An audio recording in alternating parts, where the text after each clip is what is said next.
میں نے ریفا کی پذیرائی نہیں کی، لیکن میری خاموشی سے اس کا جنون بڑھتا گیا اور مجھے اس وقت ہوش آیا جب ایک گناہ سرزد ہونے جا رہا تھا۔ ریفا سخت ہجان میں تھی، اس کا چہرہ آگ کی طرح دہک رہا تھا۔ میں ایک دم الگ ہٹ گیا۔ ریفا، فرزان، فرزان، اس نے مخمور آواز میں مجھے کہا۔ آپ خیمے واپس چلے جائیے مس ریفا۔ فرزان، تمہیں کیا ہو گیا؟ فرزان، کیا میں حسین نہیں ہوں؟ کیا میں جوان نہیں ہوں؟ دیکھو میرا بدن، دیکھو، دودھ کی طرح سفید، پلاسٹک کی طرح چکنا، پتھر کی طرح ٹھوس۔ براہ کرم آپ واپس چلے جائیں مس۔ تم میری توہین کر رہے ہو فرزان۔ آپ چلی جائیے مس ریفا، ورنہ میں… فرزان، کیوں موت کو آواز دے رہے ہو؟ ریفا گھرائی۔ خدا کے لیے آپ چلی جائیں مس ریفا، آپ میرے مالک کی لڑکی ہیں، میں نمک حرام نہیں ہوں، میں آپ کا احترام کرتا ہوں، میں گیری مین کا احترام کرتا ہوں۔ کیا فضول باتیں لے بیٹھے ہو احمق؟ احترام اپنی جگہ، ضرورت اپنی جگہ۔ میں کسی بھی مزدور کو پسند کرتی ہوں، میرے باپ کو کوئی اعتراض نہیں، لیکن مجھے اعتراض ہے۔ میں تمہیں تباہ کر دوں گی۔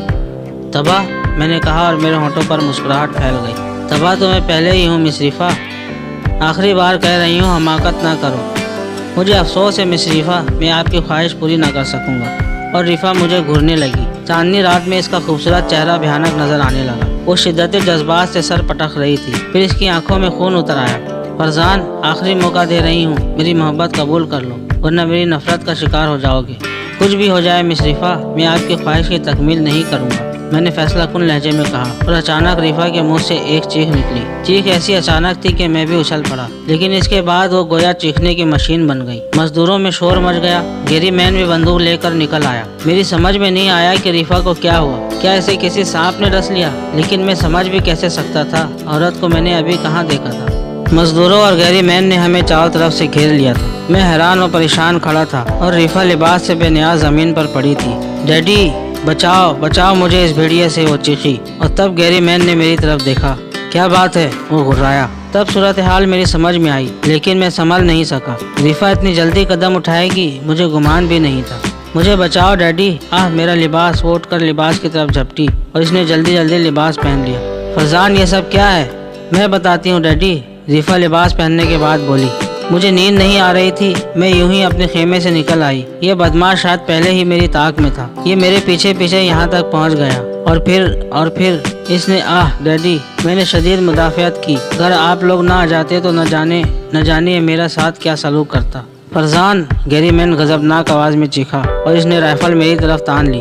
شدت جوش میں اس نے میرے اوپر گولی چلا دی۔ اگر میں اچھل کر ایک طرف نہ ہٹ گیا ہوتا تو کہانی ختم ہو جاتی۔ ریفا کے الزام اور گیری مین کے رویے پر مجھے بھی غصہ آ گیا۔ گیری مین کا دوسرا فائر بھی میں نے خالی دیا اور پھر جھپٹ کر میں نے اس کے ہاتھ سے رائفل چھین لی۔ ہوش میں آؤ گیری مین، میں نے غراتے ہوئے کہا، لیکن گیری مین اپے سے باہر ہو رہا تھا۔ اس نے مجھ سے نپٹنے کی کوشش کی، لیکن میرے طاقتور غصے نے اسے زمین چٹا دی۔ مجھے مزدوروں کی طرف سے خطرہ تھا، لیکن نہ جانے کیوں کسی مزدور نے گیری مین کا ساتھ دینے کی کوشش نہ کی۔ اگر یہ ہاتھ کافی ہو تو اٹھو اور سنجیدگی سے میری بات سنو، ورنہ میں تمہاری شکل بگاڑ دوں گا۔ کمینے، کتے، نمک حرام۔ گیری مین دوسرا غذا کھانے کے موڈ میں نہیں تھا۔ کاش میں نمک حرام ہی بن جاتا گیری مین، لیکن تمہیں میری بات ضرور سننا پڑے گی۔ نکل جا، چلا جا میرے سامنے سے۔ میں تجھے نہ مار سکا تو خودکشی کر لوں گا۔ میں ضرور چلا جاؤں گا گیری مین، لیکن سنو، عقل استعمال کرو، غور کرو، میرا لباس دیکھو، کیا اس پر تمہیں کوئی شکل نظر آتی ہے؟ کیا مطلب ہے اس بات کا؟ گیری مین دھاڑا۔ اس کے علاوہ اپنی لڑکی کا لباس دیکھو، اگر لباس زبردستی اتارا جاتا تو اس پر کچھ شکنیں ضرور ہوتی، اور پھر تمہاری لڑکی لباس سے آ رہی تھی اور میں پورے لباس میں تھا۔ کیا زبردستی ایسے ہی کی جاتی ہے؟ کمینے، کتے، تو میرے اوپر الزام لگا رہا ہے؟ ریفا گرائی۔ نہیں مس ریفا، تمہارے باپ کو اپنی نمک حلالی کا یقین دلا رہا ہوں، میں نے کہا۔ میں کہتا ہوں چلا جا اسی وقت۔ گیری مین اپنے ہونٹ سے نکلنے والا خون پہنچ کر پھر رائفل کی طرف جھپٹا۔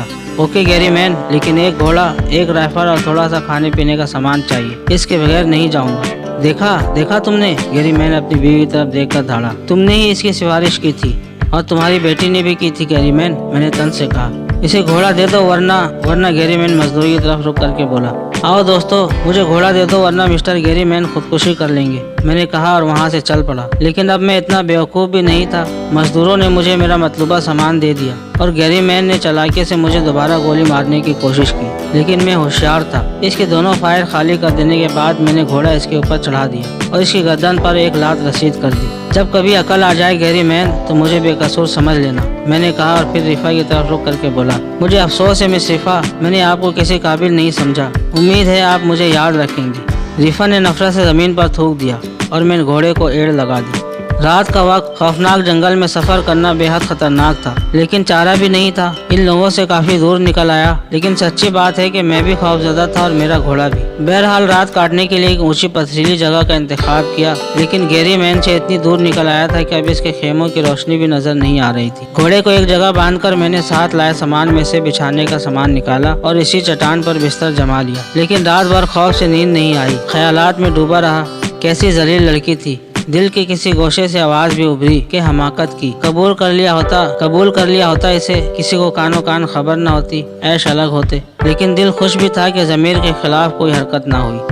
خدا کر کے سورج نکلا، تب میں نے آئندہ پروگرام کے بارے میں سوچا۔ تنہائی تو ہونی ہی تھی، گیری مین کے ساتھ تو زندگی بسر نہیں کی جا سکتی تھی۔ مقصد تو افریقہ کے اندرونی علاقے میں آنا تھا، سو پورا ہو گیا۔ اب تو اپنے طور پر ہی زندگی گزارنی پڑے گی، اور میں خود کو نڈر بنانے کی کوشش کرنے لگا۔ گھوڑے کی مالش کی اور تنہا زندگی گزارنے کے لیے ایک پروگرام بنایا۔ دوسری رات پہلی رات کی بنسبت پرسکون تھی۔ یہ رات بھی ایک کھلے میدان میں بسر ہوئی، لیکن اس رات نیند آ گئی تھی اور دوسری صبح جاگا تو میں حشاش بشاش تھا، لیکن اب کسی مناسب راہ کی تلاش تھی۔ مناسب راہ، میں نے سوچا، کسی راہ کا تعین تو حماقت ہی ہے، جدھر منہ اٹھے چلتے رہو۔ ہر راہ مناسب ہے۔ جب راہ کا تعین ہی نہیں، کھانے پینے کی چیزیں موجود تھی، بس ذہن کو مطمئن کر کے ایک مخصوص راستے پر لگانا تھا، خود کو جنگل کی زندگی کا عادی بنانا تھا۔ جب زندگی ایک راستے کا تعین کرے تب دیکھا جائے گا، اگر تقدیر میں کچھ ہوگا تو مل جائے گا، ورنہ ان جنگلوں میں ہی زندگی کی شام ہو جائے گی۔ یوں دوستو دن رات گزرتے رہے، میرے دل سے خوف ختم ہو گیا تھا۔ اب جنگل کی سیاہ راتیں مجھے خوفزدہ نہیں کرتی تھی، مجھے غول بیابانی نہیں محسوس ہوتے تھے۔ اب جنگلی درندوں کی آوازیں سن کر میرے دل کی دھڑکنیں تیز نہیں ہوتی تھی۔ اب تیز چلنے والی ہواؤں کی پراسرار سرگوشیاں میری نیند نہیں اڑاتی تھی۔ اب میں رات کو اپنے نزدیک آگ روشن کر کے آرام سے سو جاتا تھا۔ میرا گھوڑا مجھ سے زیادہ فاصلے پر نہ ہوتا، بہت ہوش مند جانور تھا۔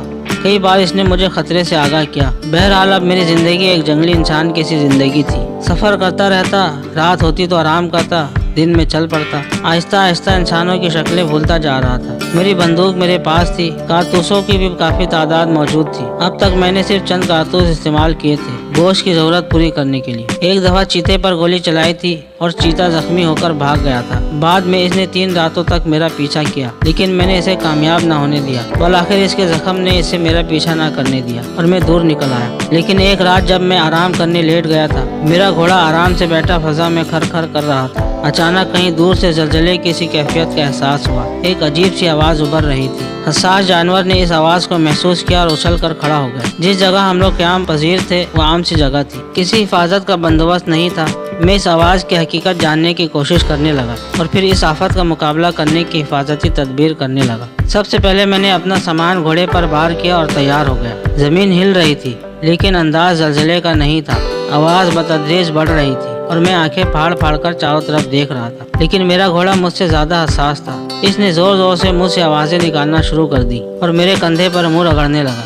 تب میں بھی اس سیاہ سیلاب کو دیکھا جو سونڈے اٹھائے ہوئے بے تحاشا دوڑ رہا تھا۔ ہاتھیوں کا ایک خوفناک غول جو ایک طویل رقبے میں پھیلا ہوا تھا اسی طرف آ رہا تھا جدھر میں موجود تھا۔ یہ غول مجھے اسی طرح رونتا ہوا گزر جائے گا جیسے کبھی وجود ہی نہیں تھا، صرف چند دھبوں کے علاوہ اور کچھ نہ ملے گا۔ میرا گھوڑا سخت بے چین تھا اور اس کی بے چینی سے ہی ان سے بچاؤ کی ترکیب میرے ذہن میں آئی۔ چنانچہ دوسرے لمحے گھوڑے پر سوار ہو گیا اور اسی طرف دوڑ پڑا جدھر ہاتھیوں کا رخ تھا۔ گھوڑا بے جگری سے دوڑ رہا تھا، ہاتھیوں کی آواز سے زمین ہل رہی تھی اور رات کی تاریکی میں اور میرا گھوڑا زندگی بچانے کے لیے بھاگ رہے تھے۔ ہماری رفتار ہاتھیوں کی رفتار سے کہیں زیادہ تھی۔ اس وقت صحیح معنوں میں گھوڑے کی خصوصی حیثیت کام کر رہے تھے، ورنہ رات کی تاریکی میں مجھے تو تھوڑے سے فاصلے کی چیز بھی نظر نہیں آ رہی تھی۔ درختوں کے گھنے جنگل اور اس کے بعد ایک چھوٹے سے میدان سے گزر کر ہم ایک پتھریلے علاقے میں پہنچ گئے اور پھر گھوڑا ایک اونچے ٹیلے پر چڑھنے لگا۔ ٹیلا کافی بلند تھا۔ گھوڑا چونکہ خود بھی خوفزدہ تھا، اس لیے اس نے پوری قوت سے چڑھائی طے کی اور ٹیلے پر پہنچ گیا۔ ہاتھیوں کی دوڑنے کی آوازیں یہاں بھی آ رہی تھی، گو کافی فاصلہ تھا، ظاہر ہے ان کا رخ ادھر ہی تھا۔ بہرحال میں خوفزدہ نگاہوں سے گھوڑے کی پشت پر بیٹھا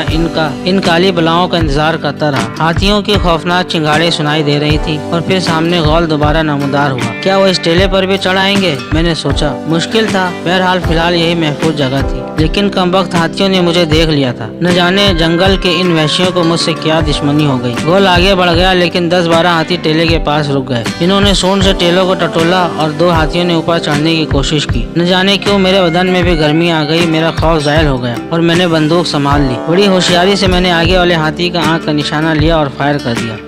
بقیہ کہانی اگلے حصے میں ملاحظہ فرمائیں۔ اس ویڈیو کو لائک کریں، چینل کو سبسکرائب کریں اور ساتھ ساتھ گھنٹی کا بٹن بھی دبا دیں۔ آپ کے تعاون کا شکریہ۔